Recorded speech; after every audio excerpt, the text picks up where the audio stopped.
Would you please state your name and occupation, then state your question? I'm Sakina D'Souza, and I'm a Catholic. I believe Brother Yusuf was a Catholic before. I would like to ask him the simple question. He was brought up like a Catholic, but what made him change? Doesn't he believe that the Messiah is true, or did he ever feel that the religion, Catholic religion, has not brought up any Messiah and the Bible is false? I would like to just know what that means, because he said he was a Catholic before and now he has become a Muslim. What made you change? What was that storyline before? Doesn't he believe that there is a Messiah, or the Messiah had come, saved us, died on the cross? Thank you very much for a good question. I hate to disappoint you, but I wasn't a Catholic. But I was with a Catholic priest the night that he accepted Islam. And I asked him these questions you asked me. Because after all, I was still a Christian, a preacher in Christianity, and I wanted to know why my best friend, a Catholic priest, had converted. That's a pretty weird thing. A Catholic priest is not like a regular preacher in the Protestant religion. A Catholic priest has given up everything. He's given up his life to be a Catholic priest.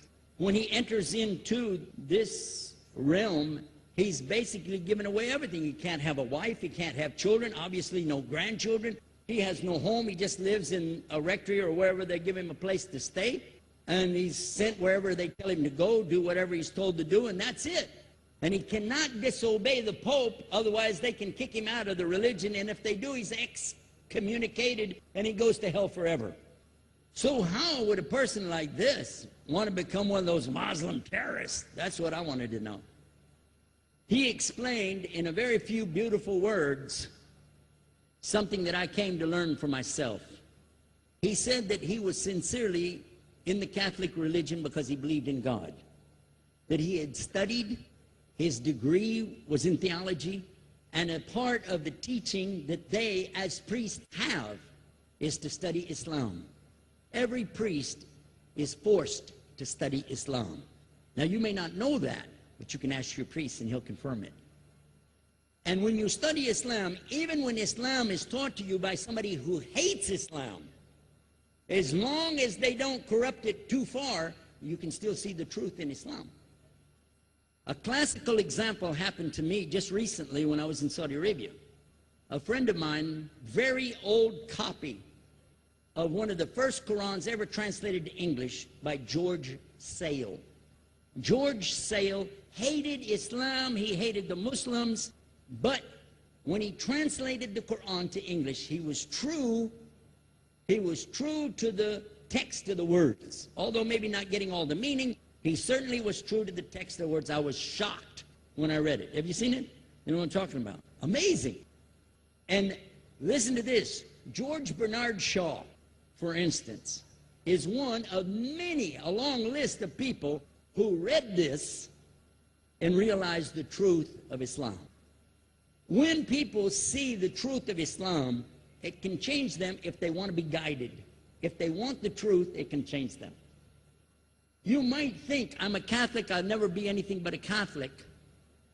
But I'm going to ask you a question, and I want you to be honest. This is not for you to, start a debate, but just be honest. Was Jesus a Catholic?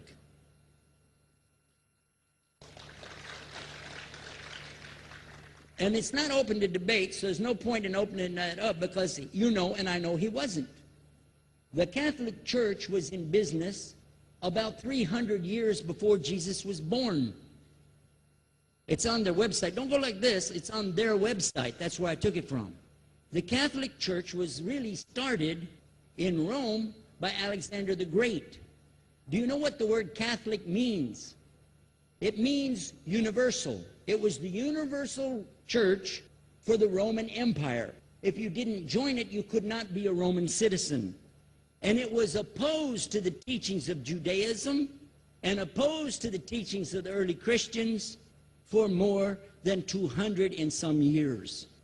And they were diametrically opposed to each other to the extent that it was the Romans killing the early Christians. Now, if you understand that, and you go to their website and read, they didn't even take over Christianity until the year 325 AD. And when they did, they changed a lot of things. Again, referring to their own website. But if you want to check it in Britannica or Americana or grow your encyclopedias, go ahead and read about the Catholic Church. When, in August of 325 AD, at the Nicaea Council, they took over, first thing they said was, let's change the date of the birth of Jesus to be the same date as that of Mithras, which was the god, one of the gods worshipped there, and also the sun god's birthday was the same day, December the 25th, believing it to be the shortest day of the year. And Constantine was a sun worshiper of Sol Invictus. Go to the website, read it for yourself. There are a lot of points, but not the least of which, even today, if you go in any Catholic church, and I have, you'll see so many portraits and statues and idols and images throughout the whole place, that for the one who's never experienced that, for a Muslim who knows about these images, he'll be like, whoa, a'udhu billah. Whoa, what's this? The first time I walked in a Catholic church, I was about 10 years old. I was shocked. I was shocked at the idols and statues everywhere, because in the Protestant religion, we were brought up to believe that the second commandment was just as important as the first commandment. The first commandment in the Bible, in Exodus, is the same as the first commandment in the book of Deuteronomy. It says, I'm the Lord your God that brought you out of the land of Egypt in the house of bondage. You know no other God beside me. Beside me there's no other gods. Thou shalt not have any other gods beside me. How many in this room agree with that commandment? Raise your hand. You notice the Muslims are raising their hand, because it means Ashhadu la ilaha illallah. That's the first commandment for us as well. The second commandment you have clearly says, thou shalt not make any idol, any graven image of anything that creeps upon the earth, swims in the sea beneath, or flies in the air above. And I was sitting in a church one time, sitting there in the morning service, watching, the preacher talk, and, they go on and on and on, and sometimes you lose your train of thought. I was looking. Whoa! On the front of the podium, there was a fish. A fish. For the symbol, make you fishers of men. They had a fish. I said, whoa. Then I looked up above his head at the big stained glass window, and it had a dove, and he had the olive branch in his mouth. The dove is flying, the bird, I said, whoa.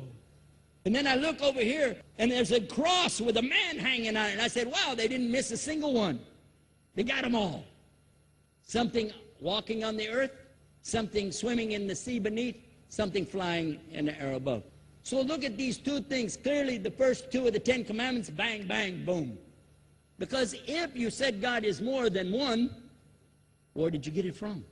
When Jesus is talking to his own companions and they ask him, what's the greatest commandment?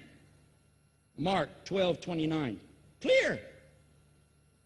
The greatest commandment is to know, O Israel, the Lord your God is one God.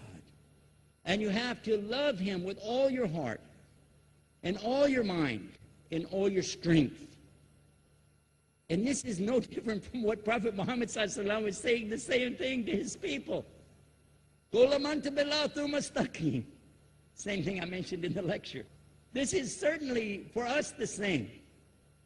So what you see is Muslims practicing the commandments, and you see people claiming the commandments but practicing something else. And I have seen more converts from the Catholic Church than any other of the many sects of Christianity, and especially from the nuns, priests, and even an archbishop. And all of them are better than me. They still sacrifice their whole life to get the true message of Islam, not only to you, but to Muslims as well, because we all need to know about it. But thanks for a great question.